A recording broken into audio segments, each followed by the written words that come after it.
waan salaamayaa dhammaan Soomaali Maxamed aad baan salaamayaa kor baraf baa iga dhacaya hoostana sidaasaan u gurguranaya day lugta intay aasan safiiri aktarta lugta waxa aasmaya Yurubaan joognaa la leeyahay raaxan ka soo tagnay waxaan soo doonnay ciqaab iyo cadaab marka waxa weeye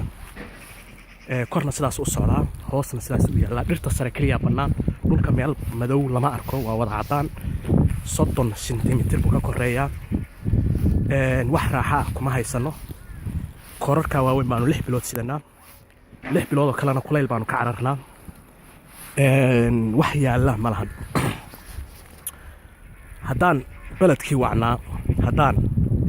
baladkii wacnaa bartii rabbi igu alkumay banaadir aan joogi lahaa haddii aan gobolka bari boosaase degnaan lahaa haddaan buuraha halmeed gammaanka ku buubin lahaa haddaan xeebtii berberaa kalluun ku bislaysan lahaa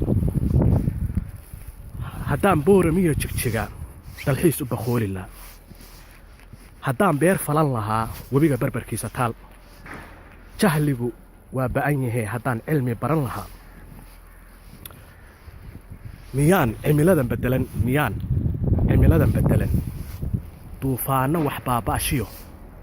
barafka ka cabsoon lahaa haddaan bulshadayda dagan samaanta ku booriyoon xumaanta colaadda ka baajiyoon midnimo ugu baaqoon barnaamij u suubin lahaa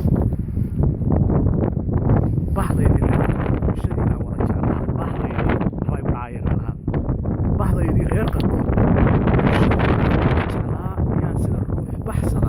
sida ruux baxsada bannaanka ka joognaa waan salaamayaa gaarsiiya meel kasta qof Soomaali joogo muuqaalka yarka